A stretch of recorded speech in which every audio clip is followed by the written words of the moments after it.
Hello friends, आशा करूँ আপোনালোক সকলো ভালে আছে। আজি প্ৰসাদৰ দাইল বনাম বুলি ভাবিছোঁ। ডাঙৰ ডাঙৰকৈ অমিতা কুটি লৈছোঁ, ইফালে নাৰিকল, বুট মগু, গোটা মগু লৈ লৈছোঁ। এতিয়া প্ৰসাদৰ দাইল বনাবলৈ লৈছোঁ। আচলতে প্ৰসাদৰ দাইলকণ খাই ভালো লাগে, কেঁচাকৈও ভাল লাগে, বনাই খায়ো ভাল লাগে। কিন্তু আজি আমি বনাইহে খাম। এতিয়া বিশেষকৈ মিহি মিহিকৈ পিঁয়াজ কাটি লৈছোঁ, নহৰু, বিলাহী আৰু লগতে আদা অকণমানো লৈ লৈছোঁ। আদা কমকৈহে লৈছোঁ বুলি ক'ব পাৰি, কাৰণ প্ৰসাদত আদা আছেই ইতিমধ্যে। এতিয়া মই মিঠাতেলতে বনাম। মিঠাতেলত পাঁচফোৰণো দিব পাৰে, নহ'লে মিঠি গুটিও দিব পাৰে। আচলতে দুইটা দিলে আচলতে খাবলৈ ভাল হয়, কিন্তু আজি মই মিঠি গুটিয়ে দিছোঁ। আপোনালোকে বাৰু বুট মগু দিয়া দাইল খাই পাইছেনে বাৰু? যদি বনাই খাই পোৱা নাই, খাই চাব, খাই বিৰাটেই ভাল পাব।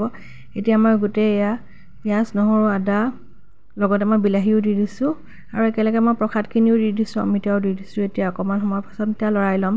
একো বেছি মা মছলা নিদিওঁ, মা মছলা নিদিয়াকৈয়ে বনাম। আন্দাজমতে নিমখ দি দিছোঁ, হালধি আৰু অকণমান মই জিৰা গুড়ি দি দিছোঁ আৰু একো অন্য মা মছলা দিয়া নাই। এতিয়া অকণমান সময় লৰাই ল'ম আৰু অকণমান ভাজিও ল'ম। খুব বেছিও নাভাজোঁ, অলপহে ভাজিম, তেতিয়া তাৰমানে খাবলৈও ভাল লাগে আচলতে।